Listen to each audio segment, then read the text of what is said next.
UPIನಿಂದ EPFO ಹಣ ಪಡೆಯಲು ಅವಕಾಶ. ಇದೇ ಏಪ್ರಿಲ್ನಲ್ಲಿ EPFO ಆ್ಯಪ್ ಅನಾವರಣ. ನಮಸ್ಕಾರ ಸ್ನೇಹಿತರೆ, ಉಪಯುಕ್ತ ಮಾಹಿತಿ ಚಾನಲ್ಗೆ ಸ್ವಾಗತ. ಹೊಸದಿಲ್ಲಿ UPI ಮೂಲಕ ನೌಕರರ ಭವಿಷ್ಯ ನಿಧಿ ಹಣ ಹಿಂಪಡೆಯಲು ಸದಸ್ಯರಿಗೆ ಅವಕಾಶ ನೀಡುವ ಹೊಸ EPFO ಮೊಬೈಲ್ ಆ್ಯಪನ್ನು EPFO ಶೀಘ್ರ ಅನಾವರಣಗೊಳಿಸಲಿದೆ. ನೌಕರರ ಭವಿಷ್ಯ ನಿಧಿ EPFO ಚಂದಾದಾರರು ಈ ವರ್ಷದ ಏಪ್ರಿಲ್ನಲ್ಲಿ ಬಿಡುಗಡೆ ಆಗಲಿರುವ ಹೊಸದಾಗಿ ವಿನ್ಯಾಸಗೊಳಿಸಲಾದ ಮೊಬೈಲ್ ಅಪ್ಲಿಕೇಶನ್ ಬಳಸಿ UPI ಪಾವತಿ ಗೇಟ್ವೇ ಮೂಲಕ EPF ಹಣವನ್ನು ನೇರವಾಗಿ ತಮ್ಮ ಬ್ಯಾಂಕ್ ಖಾತೆಗಳಿಗೆ ಹಿಂಪಡೆಯಲು ಅವಕಾಶ ಕಲ್ಪಿಸಲಾಗುತ್ತದೆ.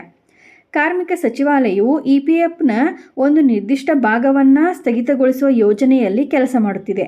ಏಕೀಕೃತ ಪಾವತಿ ಇಂಟರ್ಫೇಸ್ UPI ಬಳಸಿ ಅವರ ಬ್ಯಾಂಕ್ ಖಾತೆಯ ಮೂಲಕ ಹಿಂಪಡೆಯಲು ದೊಡ್ಡ ಭಾಗ ಲಭ್ಯವಿರುತ್ತದೆ ಎಂದು ತಿಳಿಸಿದೆ. ಸದ್ಯ ನೌಕರರು ತಮ್ಮ EPF ಖಾತೆಗಳನ್ನು ಬಳಸಲು ಮತ್ತು ಅವರ ಸೇವೆಗಳನ್ನು ಪಡೆಯಲು universal account number UAN portal ಅಥವಾ ಉಮಂಗ್ ಆ್ಯಪ್ ಬಳಸುತ್ತಿದ್ದಾರೆ. ಇದೇ ರೀತಿ ಮಾಹಿತಿಗಾಗಿ ನಮ್ಮ ಚಾನಲನ್ನು ಸಬ್ಸ್ಕ್ರೈಬ್ ಆಗಿ ಮತ್ತು ಶೇರ್ ಮಾಡಿ. ಧನ್ಯವಾದಗಳು.